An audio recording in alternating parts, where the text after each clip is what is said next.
Hello students, कैसे हैं आप सब। जैसा कि बोर्ड पे हमने मेंशन कर रखा है, आज हम स्टडी करेंगे dual nature of matter. Dual nature of matter यहाँ पे लिख रखा हमने मैटर वेव्स और डी ब्रोइज हाइपोथेसिस। इसको स्टडी करने से पहले, स्टार्ट करने से पहले हम थोड़ा सा डिस्कस करेंगे रेडिएशंस के बारे में। वैसे रेडिएशंस के बारे में हम फर्स्ट वीडियो में एक्सप्लेन कर चुके हैं। रेडिएशंस, उसमें क्या पढ़ा था हमने, रेडिएशंस का ड्यूल नेचर पढ़ा था। रेडिएशंस का मीनिंग क्या होता है, लाइट। पहले क्या था, जो लाइट थी डिफरेंट फिनोमिना आए थे। अगर हम बात करें interference of light, diffraction of light, और एक फेमस एक्सपेरिमेंट था, फेमस फिनोमिना था पोलराइजेशन ऑफ लाइट। ये सारे एक्सपेरिमेंटल फैक्ट शो करते हैं लाइट के वेव बिहेवियर को या वेव नेचर को। अभी इस चैप्टर में रिसेंटली हमने एक एक्सपेरिमेंट पढ़ा है, फोटो इलेक्ट्रिक इफेक्ट।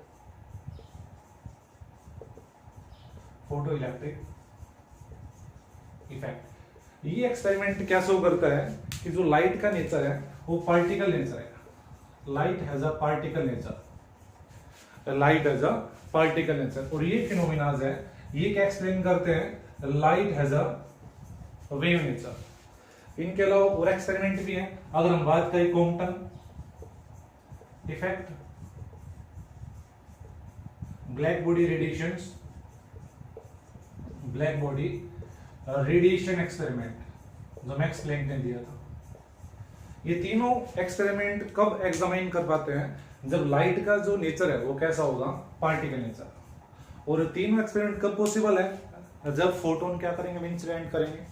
फोटोन के एब्सेंस में ये एक्सपेरिमेंट पॉसिबल नहीं है। तो रेडिएशंस को हमने पढ़ा है डिफरेंट एक्सपेरिमेंट से, विद प्रूफ से, कि जो रेडिएशन से लाइट है उसका ड्यूल नेचर है। और इस चैप्टर का क्या नाम है, dual nature of matter and radiations. तो रेडिएशंस का ड्यूल नेचर हम पढ़ चुके हैं, वेव नेचर को तो ऑलरेडी हम पढ़ते आ रहे थे। इस चैप्टर में जो हमने फोटो इलेक्ट्रिक इफेक्ट एक्सपेरिमेंट पढ़ा है, उससे क्या मिला कि जो लाइट का नेचर कैसा है, पार्टिकल नेचर है। तो हम बोल सकते हैं light has a dual nature, sometimes it behaves as a wave और sometimes it behaves as a particle. वो डिपेंड करता है नेचर ऑफ द एक्सपेरिमेंट। अगर नेचर ऑफ द एक्सपेरिमेंट, अगर हम बात करें इंटरफेरेंस की, तो जो लाइट है एज ए वेव बिहेव करेगी। अगर हम बात करें इन तीनों में से किसी भी एक्सपेरिमेंट की, तो लाइट है बिहेव करेगी एज ए पार्टिकल। तो इसलिए हम बोल सकते हैं कि जो लाइट का नेचर कैसा है, ड्यूलिज्म है, ड्यूल नेचर है। ड्यूल नेचर का मीनिंग पहले एक्सप्लेन कर चुके हैं, wave nature as well as particle nature. अब जो आज का डिस्कशन टॉपिक है वो हमारा है dual nature of matter. Dual nature of matter, इसी के रिगार्डिंग डी ब्रोगली, जो हम लिख रहे हैं डी ब्रोगलिस की जो है एक्चुअल प्रोनाउंसिएशन हो क्या, डी ब्रोय। डी ब्रोय ने क्या बताया था, अगर लाइट का ड्यूलिज्म है, लाइट का नेचर ड्यूल है, तो मैटर का भी ड्यूलिज्म क्यों नहीं होगा। इसी के ऊपर एक दिया था इसने हाइपोथेसिस। हाइपोथेसिस का मीनिंग क्या है, इसका ना तो कोई प्रूफ है और ना ही इसका एक्सपेरिमेंटल प्रूफ है। ये जस्ट क्या है कि स्टेटमेंट है, हाँ ये हो सकता है, और आगे ये प्रूव भी हुआ था। ठीक है, तो डी ब्रो ने क्या किया था, डी ब्रो ने क्या बताया था कि हमें सभी को पता है जो मैटर है उसको एज ए पार्टिकल स्टडी करते हैं, एज अ पार्टिकल। और एक स्टेटमेंट दी थी, नेचर लव्स सिमेट्री, जो काफी फेमस है, नेचर लव्स सिमेट्री। इसका मीनिंग क्या, अगर लाइट बिहेव करती है as a wave, as a particle, तो मैटर भी बिहेव करेगा एज ए पार्टिकल और as a wave, as a particle, as a wave. Einstein mass energy balance के अकॉर्डिंग जो मास है वो कन्वर्ट हो जाता है एनर्जी में, एनर्जी कन्वर्ट हो जाती है मास में। तो इसी सिमेट्री को एक्सप्लेन किया था डी ब्रोगली ने, और उसको क्या नाम दिया था हमने, nature love symmetry.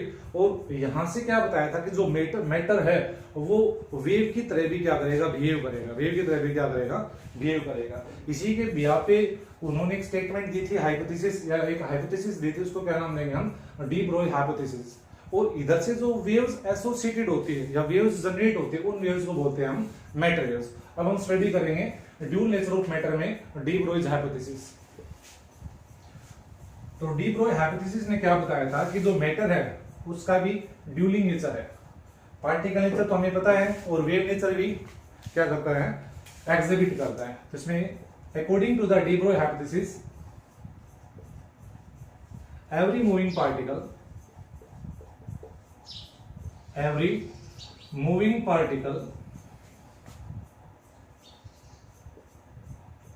has a wave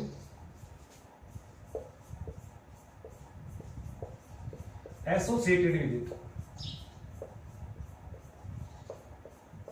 has a wave associated with it। और उस वेव को क्या नाम दिया था हमने? This wave is known as matter wave. This wave is known as matter waves, ठीक है, और also known as de Broglie waves, de Broglie waves. इस वेव को क्या नाम दिया था अपने नाम पे? इसने दिया था डी ब्रोई वेव। तो de Broglie hypothesis according, de Broglie hypothesis according क्या बताया था? जो कोई भी पार्टिकल है अगर वो मोशन में होगा तो उसके साथ एक वेव एसोसिएट होगी, और उस वेव को क्या नाम दिया था हमने? मैटर वेव्स, और क्या बोल सकते हैं? De Broglie waves. एंड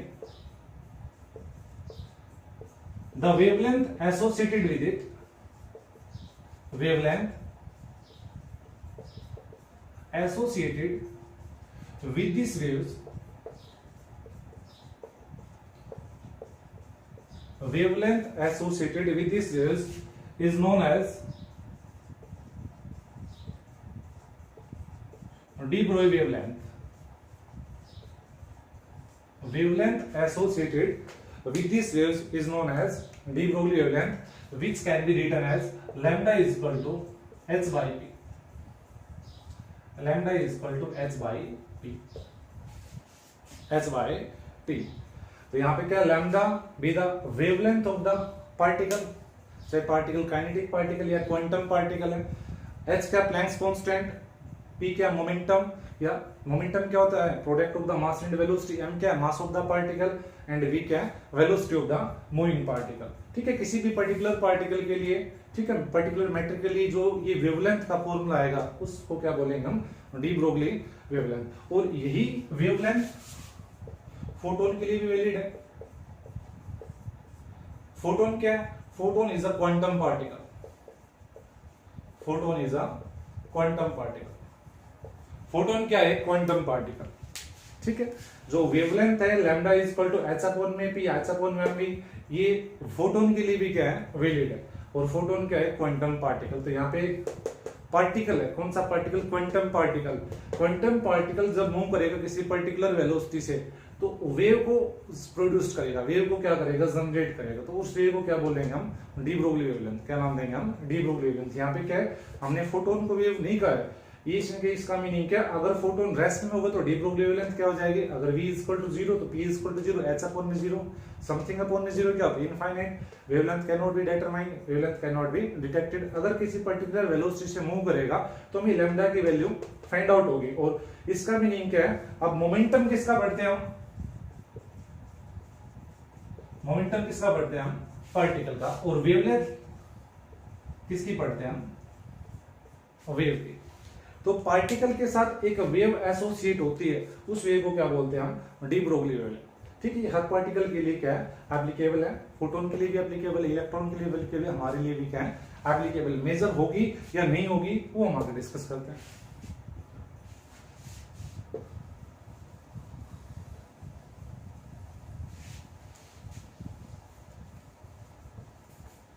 इधर से क्या फाइंड आउट हुआ है? अकॉर्डिंग टू दिस स्टेटमेंट, तो डी ब्रोगली ने क्या बताया था कि जो भी पार्टिकल है अगर वो मूव करेगा, मोशन में होगा, तो उसके साथ एक वेव एसोसिएट होगी। उस वेव को क्या नाम देंगे हम? मैटर वेव और डी ब्रोगली वेव। और उसका जो वेवलेंथ होगी वेव की, उसको इस फॉर्मूले से क्या करेंगे हम? रिप्रेजेंट करेंगे, lambda is equal to h upon में p। अब हाइपोथेसिस का मीनिंग क्या है? ना तो इसका कोई प्रैक्टिकली प्रूफ है, ना इसके एक्सपेरिमेंटल प्रूफ है, ठीक है, ना इसका मैथमेटिकल प्रूफ है, इसलिए इसको क्या बोलते हैं हम? हाइपोथेसिस। इसलिए क्या बोलते हैं? हाइपोथेसिस। और यही हाइपोथेसिस आगे जाके प्रूफ किया था जर्मर डाइविशन और जीपी थॉमसन ने। इसी को आगे एक्सपेरिमेंटली प्रूव किया था डाइविशन जर्मर, जर्मर डाइविशन, डाइविशन जर्मर और जीपी थॉमसन। अप्रोक्सीमेट 1927 में इन्होंने किया था, 1928 में। ठीक है, जीपी थॉमसन कौन था? जे थॉमसन का बेटा। और इसी स्टेटमेंट के ऊपर जो इसने स्टेटमेंट दी थी, एवरी पार्टिकल या एवरी मूविंग पार्टिकल एसोसिएटेड अ वेव, और उस वेव को क्या बोलते हैं हम, मैटर वेव। इसी के ऊपर इसको क्या नाम क्या मिला था, नोबेल प्राइज मिला था। और इसको जो प्रूव किया था एक्सपेरिमेंट से डेविड जर्मन ने और जीपी थॉमसन ने, इनको भी इनके साथ क्या मिला था, नोबेल प्राइज मिला था। अब जो हमने वेवलेंथ फाइंड आउट कर रखी किसी भी मटेरियल पार्टिकल की, किसी भी मटेरियल पार्टिकल की जो वेवलेंथ फाइंड आउट की थी according to the statement of the de Broglie, उसको मैथमेटिकली क्या करेंगे, प्रूव करेंगे। तो इसके लिए क्या यूज करेंगे हम, अब यूज करेंगे हम बाय यूजिंग, इसकी स्टेटमेंट लिख सकते हैं, proof of the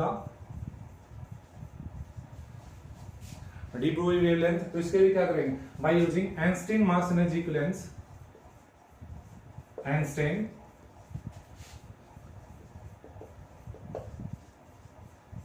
mass energy equivalence. वो क्या होती है, E is equal to M C square, E is equal to M C square, and according to the quantum theory, according to the quantum theory तो Max Planck ने दी थी, वो क्या होते हैं, E is equal to H में, हम एक फोटोन की बात कर रहे हैं, E is equal to H में। इन इक्वेशन से here E be the energy, here E be the energy, तो इन दोनों को जब हम कंपेयर करेंगे इक्वेशन को तो क्या मिलेगा, on compare equation first and second we get h nu is equal to mc square, h nu is equal to mc square, as you know that nu is equal to c by lambda, here nu be the frequency of the light, h का Planck's constant, ठीक है। तो यहाँ से अगर हम nu की value को करेंगे क्या मिलेगा हमें, hc by lambda is equal to mc square, single C cancel, तो यहाँ से क्या मिलेगा हमें, lambda is equal to H upon में MC, lambda is equal to H upon में एमसी। एम क्या पे मास और सी क्या पे स्पीड या वेलोसिटी ऑफ द लाइट। अब मास और स्पीड का जो प्रोडक्ट होता है, वेलोसिटी का जो प्रोडक्ट होता है, उसको क्या बोलते हैं हम, मोमेंटम। दैट इज हमारे पास ये आया प्रूफ किसका, वेवलेंथ ऑफ द फोटोन। अगर हम किसी भी मैट्रिक एलिमेंट्री पार्टिकल की बात करें, एलिमेंट्री पार्टिकल का मीनिंग क्या, that is electron, proton, neutron, triton, ठीक है। तो उसके लिए भी फॉर्मूला क्या आएगा, lambda is equal to H upon में एमवी। अब सी क्या है, स्पीड ऑफ लाइट, और वहां पे वी क्या आ जाएगा, speed of the electron, proton, जो भी हम एलिमेंट्री पार्टिकल का यूज करें। तो ये था प्रूफ के लिए क्या किया हमने, जो lambda is equal to H upon में एमवी को प्रूव करना है, एच अपॉन बी को प्रूव करना है। तो यहाँ पे दो थ्योरी यूज की, आइंस्टाइन ने थ्योरी दी थी मास एनर्जी इक्विवेलेंस की, उसके अकॉर्डिंग एनर्जी कितनी आई थी, is equal to m c square. जो क्वांटम थ्योरी आई थी जो मैक्स प्लैंक ने दी थी, उसके अकॉर्डिंग एनर्जी कितनी आई थी, is equal to H nu. इन दोनों इक्वेशन को जब हम कंपेयर करेंगे तो क्या मिलेगा हमें, h nu is equal to m c square, और न्यू क्या होता है, सी बाय लैम्डा, ये हमने पढ़ रखा है। तो इसकी वैल्यूज पुट करेंगे यहाँ पे, तो h c by lambda is equal to m c square, single c से सिंगल सी क्या हो जाएगा, कैंसिल। तो यहाँ पे जो लैम्डा है, लैम्डा कितना आ जाएगा, एच अपॉन में एमसी। एम क्या है, मास, सी क्या है, स्पीड ऑफ लाइट, और मास और स्पीड को जब मल्टीप्लाई करते हैं तो एक फिजिकल क्वांटिटी मिलती है, उसको क्या बोलते हैं हम, मोमेंटम। तो यहाँ पे मोमेंटम किसका पढ़ते हैं हम, पार्टिकल का, और किसके साथ रिलेट कर रहे हैं यहाँ पे, वेवलेंथ के साथ। तो ये प्रूव किया था डी ब्रोय ने, या ये प्रिडिक्ट किया था, अगर कोई भी पार्टिकल मूव करेगा, कोई भी पार्टिकल मूव करेगा तो उसके साथ एक वेव एसोसिएट होगी, और उसकी वेवलेंथ का फॉर्मूला ये आएगा। तो इसको क्या नाम दिया था हमने, ड्यूलिज्म ऑफ मैटर, या सिंपली बोल सकते हैं ड्यूल नेचर ऑफ मैटर।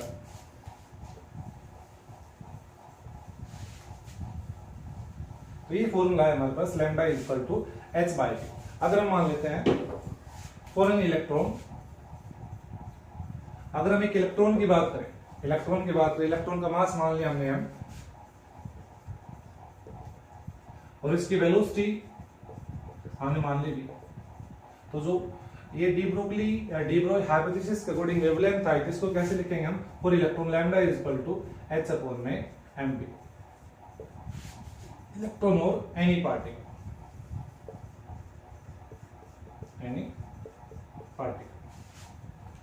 ठीक है। तो इस वेवलेंथ को क्या बोलते हैं, डी ब्रोई वेवलेंथ, और इस वेव को क्या बोलते हैं हम, मैटर वेव। अब इसकी कुछ कैरेक्टरिस्टिक्स फीचर भी इस मैटर के, तो अगर हम इसकी बात करें तो इसमें ये क्या करें, ठीक है। जो फर्स्ट है मैटर वेव और de Broglie wave is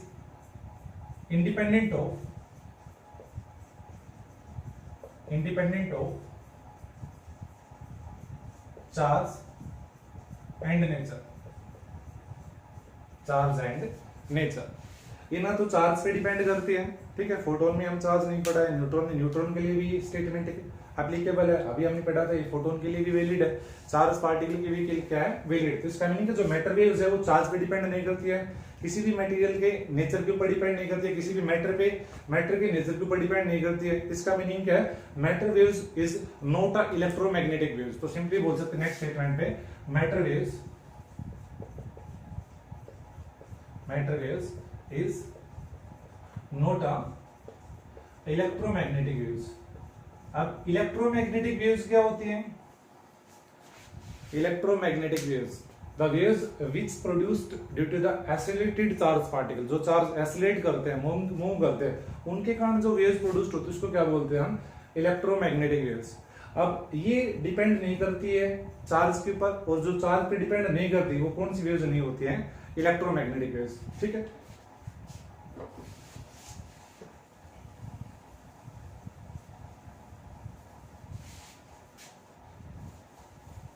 next इसकी हम कैरेक्टरिस्टिक्स प्रॉपर्टी की बात करें, ये क्या है? It is a non mechanical waves, it is a non mechanical waves. ये नॉन मैकेनिकल वेव्स है। नॉन मैकेनिकल वेव्स का मीनिंग है it will propagate in vacuum also, vacuum में भी क्या कर सकती है? प्रोगेट कर सकती है। तो कुछ कैरेक्टरिस्टिक प्रॉपर्टी मैटर वेव्स की, matter wave does not depend upon the charge, does not depend upon the charge, charge पे डिपेंड नहीं करता है, उसके नेचर के ऊपर डिपेंड करती है। अब मैटर वेव अगर चार्ज पे डिपेंड नहीं करते तो ये कैसी वेव्स नहीं है? इलेक्ट्रोमैग्नेटिक वेव्स, ठीक है। और कैसी वेव्स नहीं है? नॉन मैकेनिकल वेव्स, ठीक है। ये थी कुछ कैरेक्टरिस्टिक्स फीचर। अब हमारे पास जो फॉर्मूला आया था lambda is equal to h upon में mv, इधर से कुछ इंपॉर्टेंट पॉइंट्स हम स्टडी करेंगे related to the de Broglie hypothesis या डी ब्रोई वेवलेंथ। तो फर्स्ट पॉइंट क्या है? Lambda is inversely proportional to the mass, lambda is inversely proportional to the mass. इसका मीनिंग क्या है? अगर कोई मैसिव पार्टिकल है, मैसिव पार्टिकल का मीनिंग क्या है? जो हैवी बॉडी है, अगर हैवी बॉडी है तो वेवलेंथ क्या हो जाएगी? स्मॉल हो जाएगी। अगर हम इसको लाइट पार्टिकल की बात करें, अगर मास की वैल्यू कम मिलेगी तो लैम्डा की वैल्यू क्या हो जाएगी? ज्यादा हो जाएगी। इसका मीनिंग क्या? जो वेवलेंथ एसोसिएट होगी मैटर वेव्स के साथ या मैटर पार्टिकल के साथ, वो किसके ऊपर डिपेंड करेगी? मास के ऊपर। तो सेकंड है इसी स्टेटमेंट से, lambda is also inversely proportional to the speed of the particle. अगर स्पीड को इंक्रीज करेंगे तो वेवलेंथ क्या होगी? डिक्रीज होगी। अगर स्पीड को हम डिक्रीज करेंगे तो वेवलेंथ क्या होगी? इंक्रीज होगी। अगर हम थर्ड पॉइंट डिस्कस करें, इन स्टैटिक कंडीशन, स्टैटिक कंडीशन का मीनिंग क्या? अगर कोई भी पार्टिकल है, ठीक है, कैसा भी पार्टिकल है, अगर वो रेस्ट में रहेगा, अगर पार्टिकल किसमें रहेगा? रेस्ट में, तो वेवलेंथ कितनी हो जाएगी? Infinite, which can not be detected. इसका मीनिंग क्या है? जो डी ब्रोई वेवलेंथ है वो हमेशा मूविंग पार्टिकल के साथ क्या मिलेगी? हमें एसोसिएट होगी, मूविंग पार्टिकल के साथ क्या होगी? एसोसिएट होगी। अगर हम कंसिडर कर लेते हैं कोई भी पार्टिकल है, उसका मास हमने मान लिया है और वो स्पीड ऑफ लाइट के कंपेरेबल v वेलोसिटी से v स्पीड से क्या कर रहा है? मूव कर रहा है। Let us consider a particle having mass m, ठीक है, which move with the speed of comparable to the speed of light. अब हमने क्या मान लिया? c with the speed of light, speed of light, और v क्या मान लिया हमने? Speed of particle, speed of particle. m क्या मान लिया हमने? उसका मास। तो इसका जो मास हम फाइंड आउट करेंगे, इस रिलेशन से फाइंड आउट करते हैं, m is equal to m naught क्या? रेस्ट मास, जब उसकी स्पीड 0 थे तो, और 1 माइनस में v स्क्वायर अपॉन में c स्क्वायर। तो कोई भी पार्टिकल है वो पर्टिकुलर वेलोसिटी से मूव करेगा, ठीक है, जिसकी velocity comparable to the speed of light है, तो उसको मास को कैसे कैलकुलेट करेंगे? m is equal to m naught divided by 1 minus में v स्क्वायर माइनस में c स्क्वायर। m नॉट के यहाँ पे rest mass of the particle, rest mass of the particle. अब अगर इसकी वैल्यू पुट करेंगे हम डी ब्रोई वेवलेंथ है, तो हमें क्या मिलेगा? Lambda is equal to h divided by m। m की वैल्यू पुट करेंगे, यहाँ पे क्या आएगा? m नॉट, v है यहाँ पे v डिवाइडेड बाई, ये फैक्टर क्या आएगा? 1 माइनस में v square divided by c square. और क्या ले सकते हैं? Lambda is equal to h, ये फैक्टर ऊपर जाएगा, 1 माइनस में v square divided by c square, divide में क्या बच गया? यहाँ पे m नॉट इनटू में v। This is the required wavelength of the moving particle. ये वेवलेंथ आ जाएगी मूविंग पार्टिकल।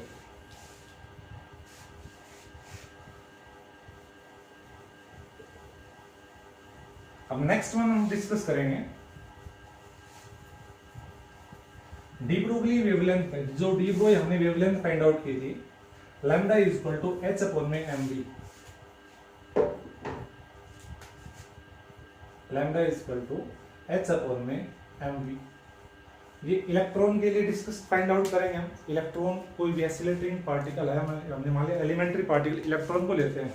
अगर वो किसी पर्टिकुलर पोटेंशियल के अंदर एसिलेट करेगा तो उसकी डी ब्रोगली वेवलेंथ उस पोटेंशियल के बिहाफ पे कितनी आएगी।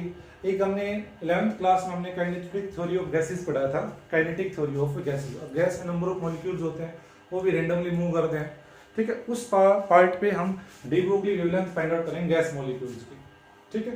तो अब नेक्स्ट पार्ट हम डिस्कस करेंगे de Broglie wavelength of electron. Wavelength of electron, electron की वेवलेंथ कितनी होगी, उसकी वैल्यू को क्या करेंगे हम फाइंड आउट करेंगे। Late us consider an electron having charge E is acylated under the potential. यहाँ पे पोटेंशियल 0 वोल्ट, यहाँ पे पोटेंशियल V वोल्ट। इलेक्ट्रॉन में कैसा चार्ज होता है, नेगेटिव चार्ज। अब यहाँ पे ज्यादा पोटेंशियल है तो ये इलेक्ट्रॉन इस साइड क्या करेगा, मूव करेगा। जब इलेक्ट्रॉन मूव करेगा तो इसमें काइनेटिक एनर्जी प्रोड्यूस्ड होगी। अब क्या है, work done by the electron under this potential is equal to the kinetic energy. जहां पे हम अप्लाई करते हैं वर्क एनर्जी प्रिंसिपल। तो सर जस्ट हमने कंसीडर कर लिया, let m be the mass of electron, E क्या मान लिया हमने इसका चार्ज होने के इलेक्ट्रॉन, और V क्या मान लिया हमने पोटेंशियल डिफरेंस। V क्या मान लिया हमने पोटेंशियल डिफरेंस, पोटेंशियल डिफरेंस। तो इस केस में देखो क्या आएगा, अब लिखेंगे नेक्स्ट लाइन से, no kinetic energy of electron कितनी आ जाएगी यहाँ पे, हाफ एम वी स्क्वायर। इसको हम के से डिनोट कर सकते हैं, kinetic energy half m v square. And work done on an electron, work done on an electron कितना आएगा। अब वर्क डन का फॉर्मूला क्या होता है, in terms of the charge and potential, charge into में पोटेंशियल। यहाँ से वर्क डन कितना आ जाएगा, चार्ज कितना माना इलेक्ट्रॉन पे E, पोटेंशियल कितना है V। अब अप्लाई करेंगे, applying work energy principle, work done on the moving body is equal to the change in kinetic energy. Initial kinetic energy कितनी है, 0 है। जब हमने वर्क डन स्टार्ट किया, जब कोई पर्टिकुलर वेलोसिटी मिली तो इसकी काइनेटिक एनर्जी कितनी आएगी, हाफ एम एच के। तो जो चेंज इन काइनेटिक एनर्जी आएगी according to the work energy principle किसके बराबर आ जाएगा, वर्क डन के बराबर। तो हमें यहाँ पे क्या मिलेगा, EV is equal to half m v square. EV is equal to half m v square. और इसको क्या लिख सकते हैं, और अगर हम यहाँ से V की वैल्यू निकालते तो V स्क्वायर कितना आ जाएगा, यहाँ से 2EV बाई m, और V कितना आ जाएगा, under root 2EV by m। V हमने निकाल ली velocity of the charge particle. जो स्मॉल v है वो इंडिकेट कर रहा है velocity of the electron, capital V है, ये क्या है, एसिलेटिंग पोटेंशियल। ये क्या है, एसिलेटिंग पोटेंशियल। अब लिखेंगे as lambda de Broglie wavelength for the electron. क्या फॉर्मूला लिखेंगे, h अपॉन में mv, h अपॉन में mv। V की वैल्यू हमने फाइंड आउट करेंगे तो V की वैल्यू पुट करेंगे, क्या मिलेगा, और h divided by m into में V। तो V की वैल्यू सारी वैल्यू पुट करेंगे, कितना आएगा, 2e capital V by m, 2e capital V by m। अब m बाहर है, रूट के अंदर जाए तो क्या हो जाएगा, m स्क्वायर। तो क्या मिलेगा हमें, lambda is equal to h divided by under the root of 2m square e into capital V divided by m। m से m कैंसिल तो क्या मिलेगा हमें, lambda is equal to h upon में under the root of 2me। This is the required de Broglie wavelength for the accelerated electron. Accelerated electron की जो wavelength आती है कितनी आती है, 2meV। और इसकी जो न्यूमेरिकल वैल्यू होती है, अप्रोक्सीमेट वैल्यू फाइंड आउट हुई थी। अप्रोक्सीमेट वैल्यू अगर हम फाइंड आउट करना चाहते हैं, अब देखो यहाँ पे h का प्लैंक्स कांस्टेंट, और प्लैंक्स कांस्टेंट की वैल्यू कितनी होती है, 6.626 है, 6.63 into 10 to power -34 joule second. और m क्या है, मास ऑफ द इलेक्ट्रॉन, इलेक्ट्रॉन का मास कितना होता है, 9.1 into 10 to power -31 kilogram. E क्या यहाँ पे charge on an electron, charge on an electron, electron का चार्ज कितना होता है 1.6 इंटू 10⁻⁻⁹ कूलम। ये सारे फैक्टर जब हम इसमें पुट करेंगे तो देखो क्या मिलेगा हमें, lambda is equal to 6.63 into 10⁻⁻34 divided by 2 into में mass of the electron 9.1 into 10⁻31 into में 1.6 इंटू 10⁻⁻19 इंटू में क्या बच गया अभी एसिलेटिंग पोटेंशियल, इसकी वैल्यू कितनी हो सकती है 50, 60, 100, 200 according to the experimental setup. जो जर्मो डेविएशन है डिफरेंट वैल्यूज पे वेवलेंथ को फाइंड आउट किया था।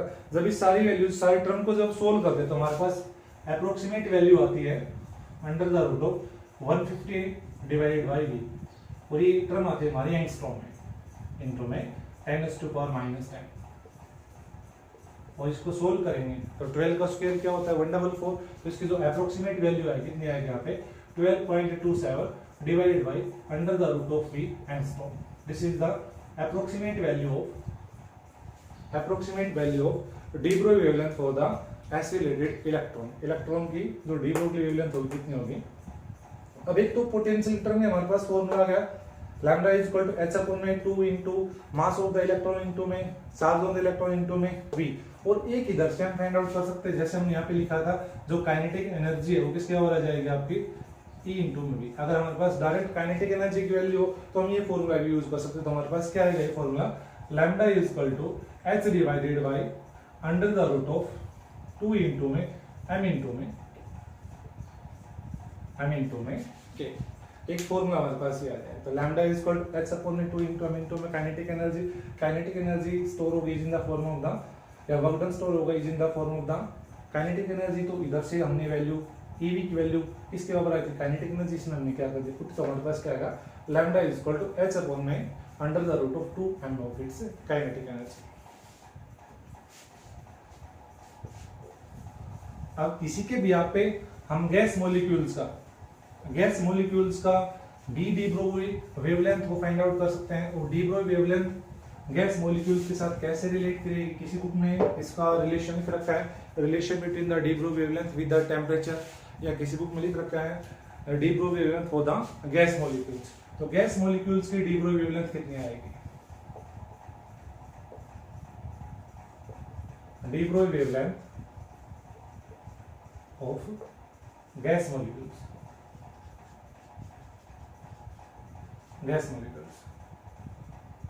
हमारा जो सेकंड लास्ट चैप्टर था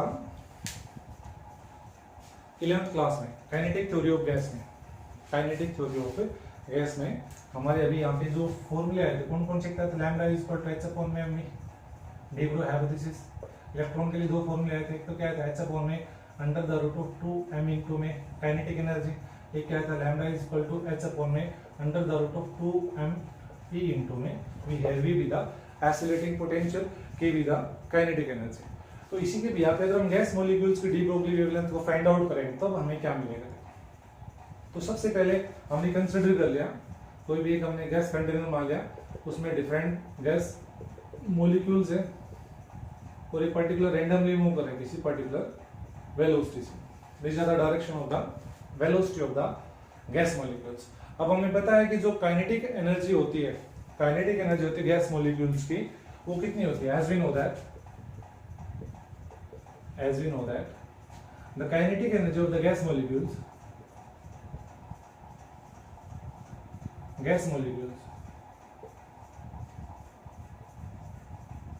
is कितनी आती है, k is equal to 3/2 kT। 11th class में फॉर्मूला आया था काइनेटिक थ्योरी ऑफ गैसेस में, जो गैस मॉलिक्यूल्स की काइनेटिक एनर्जी होती है कितनी होती है, k is equal to here capital K with the kinetic energy of the gas molecules 3/2 constant factor k क्या है यहाँ पे देखो स्मॉल k क्या है यहाँ पे है small k with the Boltzmann constant। Boltzmann constant और इसकी जो न्यूमेरिकल वैल्यू होती है कितनी होती है यहाँ पे 1.38 into 10⁻⁻23 जूल पर केल्विन। और यहाँ पे जो T है यहाँ पे temperature of the gas molecules. तो ये काइनेटिक एनर्जी हमने फाइंड आउट की थी 11th क्लास में काइनेटिक थ्योरी ऑफ गैसेस के चैप्टर में। अब हमें इस kinetic energy direct value put कर देंगे यहाँ पे। अब लेकिन no de Broglie wavelength of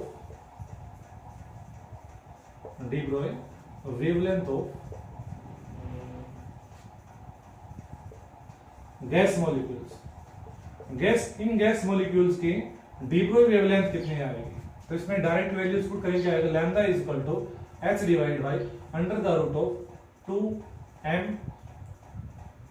into में k की वैल्यू पुट करेंगे कितना आएगा? 3/2 इंटू में बोल्टाइजमेंट कांस्टेंट इंटू टेम्परेचर, 2 से 2 कैंसिल, तो लैम्डा कितना आएगा? h divided by under the root of 3m k into में t। This is the de Broglie wavelength of the gas molecules. इस जो हमारे रिलेशन आए इसमें लैम्डा क्या है? De Broglie wavelength of the gas molecules, h Planck's constant, c numerical value, m क्या है यहाँ पे? Mass of the gas molecules, यहाँ पे था मास ऑफ द इलेक्ट्रॉन, और ये क्या है? मास of the gas molecules, mass of the gas molecules.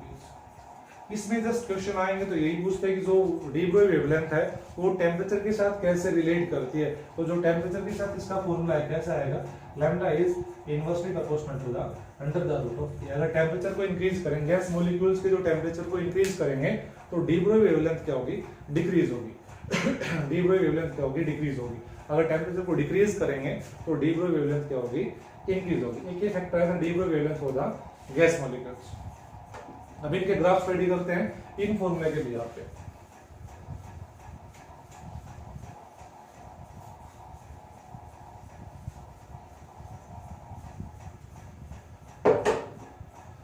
जैसे कि हमारा फॉर्मूला है ये lambda is equal to h divided by under the root of 2me into capital V। Capital V क्या है यहाँ पे? Accelerating potential, accelerating potential. अगर V के साथ अगर हम ग्राफ को स्टडी करते हैं, V के साथ ग्राफ को स्टडी करते हैं, काइनेटिक एनर्जी के साथ ग्राफ को क्या करें? स्टडी करते हैं, तो क्या मिलता है? एक तो ग्राफ होता है ग्राफ बिटवीन या वेरिएशन बिटवीन